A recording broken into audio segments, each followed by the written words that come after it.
បាទសង្គ្រោះជំរាបសួរពុកម៉ែបងប្អូនទាំងអស់គ្នានៅក្នុងវីដេអូថ្ងៃនេះដែរខ្ញុំនឹងបង្ហាញបងប្អូនពាក់ព័ន្ធទៅនឹងការទៅរក sound effect ដោយមិនមានក្តីបារម្ភពាក់ព័ន្ធទៅនឹងការជាប់ copyright ផងដែរអញ្ចឹងចំពោះការទៅរក sound effect នេះបងប្អូនអត់ពិបាកទេគឺមាននៅគៀកមែនតើនៅចិត្តដៃបងប្អូនមែនតើតែបងប្អូនខ្លះក៏គាត់បានដឹងហើយបងប្អូនខ្លះគាត់ក៏មើលរំលងអញ្ចឹងតែអញ្ចឹងនៅក្នុងវីដេអូនេះខ្ញុំនឹងលម្អិតបន្ថែមទៀតដើម្បីឲ្យបងប្អូនកាន់តែងាយស្រួលយល់ណាអញ្ចឹងចំពោះការទាញយក sound effect នេះខ្ញុំបង្ហាញបងប្អូនឲ្យទៅយក sound effect នៅក្នុង YouTube library ណាចំពោះ YouTube គឺមាន sound មានសំឡេងមានចម្រៀងមានអីច្រើនគ្រប់បែបយ៉ាងមែនតើដែលបងប្អូនអាចយកមកប្រើប្រាស់បានដោយមិនបារម្ភទៅលើការជាប់ copyright នោះទេបងប្អូនអញ្ចឹងកុំឲ្យខាត់ពេលវេលាយូរបងប្អូនចូលមកកាន់Google Chrome បាទហើយបងប្អូនចូលមកកាន់ YouTube ណាបងប្អូនវាយពាក្យថា YouTube នេះខ្ញុំវាយពាក្យថា YouTube ហើយបងប្អូន select លើកពាក្យថា YouTube តែម្ដងបន្ទាប់មកបងប្អូន select នៅលើ profile បងប្អូនឃើញ profile YouTube បងប្អូនយកពាក្យថា YouTube Studio ណា YouTube Studio នេះបន្តមកទៀតបងប្អូនទាញមកខាងក្រោមបងប្អូននឹងមើលខាងឆ្វេងទាញមកខាងក្រោមណាបងប្អូននឹងឃើញពាក្យថា Audio Library ណាបងប្អូន select លើហ្នឹងមកបាទអញ្ចឹងត្រង់កន្លែងទាំងអស់នេះគឺជា music គឺជាចម្រៀងណាគឺជាចម្រៀងដែលបងប្អូនអាចយកមកប្រើប្រាស់បាននៅក្នុង YouTube បាទអញ្ចឹងនេះចម្រៀងមានច្រើនមែនតើបងប្អូនឃើញនេះសិតតែជាចម្រៀងហើយបើបងប្អូនជ្រើសរើសមើលទៅតើចម្រៀងមួយណាតែបងប្អូនគិតថាពេញចិត្តស្រឡាញ់ណាពេញចិត្តស្រឡាញ់បងប្អូនយកមួយទៅហើយបើសិនយើងអត់ពេញចិត្តទេបងប្អូនទាញមកខាងក្រោមទាញពីលើរហូតមកខាងក្រោមបងប្អូនយកសញ្ញាព្រួយ next page យើងទៅមើល page បន្តទៀតថាតើចម្រៀងមួយណាណាតន្ត្រីមួយណាដែលយើងគិតថាវាស័ក្តិសមទៅនឹងវីដេអូរបស់យើងហើយវាគួរឲ្យតាក់ទាញណាដែលគិតថាគួរឲ្យតាក់ទាញបងប្អូនអាចធ្វើការយកមកប្រើប្រាស់បានណាចំពោះការយកមកប្រើប្រាស់ចម្រៀងទាំងអស់នេះគឺអត់ពិបាកទេបងប្អូនធ្វើការ download នៅខាងស្ដាំដៃតោះនេះគឺជាចម្រៀងរបស់ YouTube ណាអត់បារម្ភទៅលើការជាប់ copyright ទេតោះកន្លែងហ្នឹង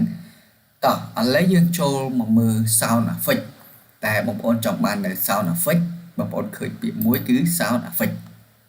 នេះទាំងអស់នេះគឺជា sound effect តែបងប្អូនអាចធ្វើការជ្រើសរើសឲ្យត្រូវទៅនឹងវីដេអូបងប្អូនអាចយកមកប្រើប្រាស់បានកន្លែងនេះគឺជាកន្លែង search អញ្ចឹងឧទាហរណ៍ថាបងប្អូនធ្វើអំពី relaxing ឥឡូវយើងត្រូវការទំលេងទឹកភ្លៀងអញ្ចឹងបងប្អូន search ពាក្យថា raining ណា raining អញ្ចឹងមកអញ្ចឹងនេះ raining អត់មានបងប្អូនណាអញ្ចឹងអត់មានអញ្ចឹងអត់មានយើងសំឡេងខ្លះមានបងប្អូនណាសំឡេងខ្លះមានសំឡេងខ្លះអត់មានអញ្ចឹងទៅrain អញ្ចឹងទៅយើង search ថា rain តែប៉ុណ្្នឹងទៅនេះ rain មានបងប្អូនណាឃើញនេះ rain គឺមានអញ្ចឹងបងប្អូនអាចធ្វើការជ្រើសរើសសំឡេងមួយណាដែលគិតថាវាល្អវាស័ក្តិសមស៊ីជាមួយទៅនឹងវីដេអូបងប្អូនអាចធ្វើការជ្រើសរើសទាំងអស់ហ្នឹងបានឃើញទេអត់មានក្តីបារម្ភទៅលើបញ្ហាជាប់ copyright ទេបងប្អូនណាអញ្ចឹងតើតើទៅនឹងភ្លៀងបងប្អូនអាចធ្វើការជ្រើសរើសនៅក្នុងកន្លែងនេះបានហើយបងប្អូនត្រូវការសំឡេងអីផ្សេងទៀតបងប្អូនអាចធ្វើការ search កន្លែងនេះមកឧទាហរណ៍ថា bird សំឡេង bird អញ្ចឹងយើង search bird ចឹងមកនេះគឺ bird អញ្ចឹងយើង search bird សំឡេងចាប់យំចាប់អីនៅក្នុងព្រៃអីចឹងទៅអញ្ចឹងយើងធ្វើការ search កន្លែងហ្នឹងមកថាតើយើងចង់បានសំឡេង sound effect បែបណាជាទម្រង់អ្វីតើវាស៊ីជាមួយទៅនឹងវីដេអូបងប្អូនអត់អញ្ចឹងបងប្អូនយកតែនៅក្នុងហ្នឹងមកណា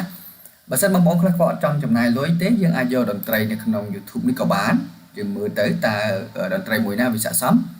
ហើយសំឡេង sound effect បងប្អូនអាចធ្វើការយកនៅក្នុងហ្នឹងបានដោយអត់មានបារម្ភអីបន្តិចសោះថាតើជាប់ copyright នឹងក៏អត់គឺអត់ទេអញ្ចឹងគឺល្អមែនតើណាសម្រាប់ YouTube អញ្ចឹងបងប្អូនអត់បាច់ចាំបារម្ភអីច្រើនទេអញ្ចឹង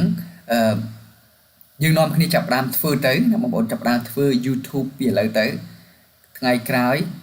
មិនយូរមិនឆាប់បងប្អូននឹងដល់គោលដៅ បើសិនណាបងប្អូនអត់ធ្វើមិនដឹងថ្ងៃណាបានអាចទៅដល់គោលដៅទេអញ្ចឹងទោះបីជាវាតិចតួចចាប់ផ្ដើមពីដំបូងលំបាកក្តីណា view 1 2ក្តីប៉ុន្តែវាជាការព្យាយាមបញ្ជាក់ឲ្យឃើញថាការងាររបស់យើងនឹងបានផលហើយណាឲ្យតែមានអ្នក view 1ក៏ដោយ2ក៏ដោយវាជាកម្លាំងចិត្តវាជាក្តីសង្ឃឹមបន្តទៅមុខទៀតព្រោះ YouTube គឺជាចំណូលមួយដ៏ល្អជាចំណូលទី2បន្ទាប់ពីការងារនៅពេលដែលបងប្អូនបានចំណូលច្រើនហើយបងប្អូនអាចលះបង់ណាអាចឈប់ពីការងារមកផ្ដោតទៅលើវាតែម្ដងគឺកាន់តែល្អក៏ប៉ុន្តែនៅក្នុងពេលបច្ចុប្បន្ននេះគឺជាចំណូលទី2អញ្ចឹងបងប្អូនគួរតែធ្វើណាឥឡូវនេះគឺរបៀបដែលទៅរក sound ណាទៅរក sound effect ទៅរកតន្ត្រីអីក្នុង YouTube គឺមានអស់ហើយអញ្ចឹងយើងអត់ពិបាកអីទេបងប្អូនគ្រាន់តែចំណាយពេលដើម្បីធ្វើណាដើម្បីធ្វើវីដេអូក្រោយខ្ញុំនឹងបង្ហាញបងប្អូនអំពី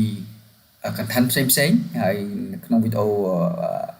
កន្លងមកនេះខ្ញុំបង្ហាញបងប្អូនអំពីរបៀបនៅក្នុងការធ្វើ relaxing ហើយចំពោះវីដេអូក្រោយខ្ញុំនឹងបង្ហាញបងប្អូនអំពី content ថាតើ